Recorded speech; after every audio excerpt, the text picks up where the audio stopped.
Hello, in this video I'm gonna show you how to take a screenshot on MSI Thin A15.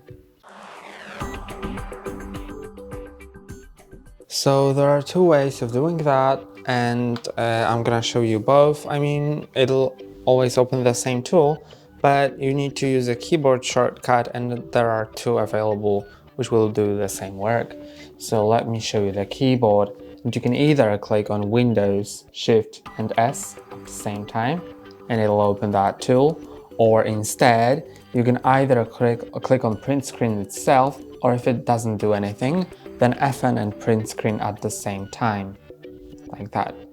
So I have this tool already opened, and now let's see what can we do here. So you can either screenshot or take the video. So I'm gonna select the video option. Now I need to select the portion of the screen that I want to record. You can of course select the whole screen if you want.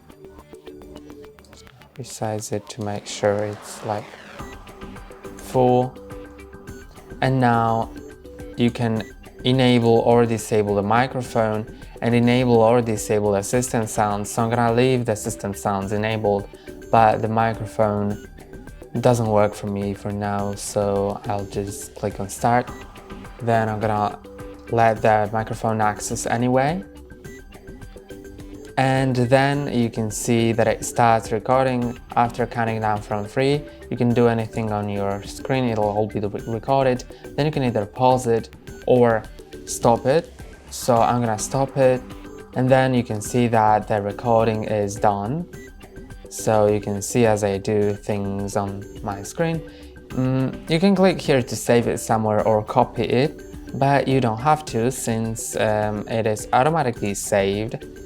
So let's go to File Explorer, then Videos, Screen Recordings, and your recordings are saved here.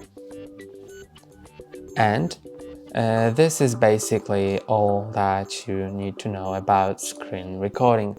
That's all for today. Don't forget to like and subscribe. See you next time.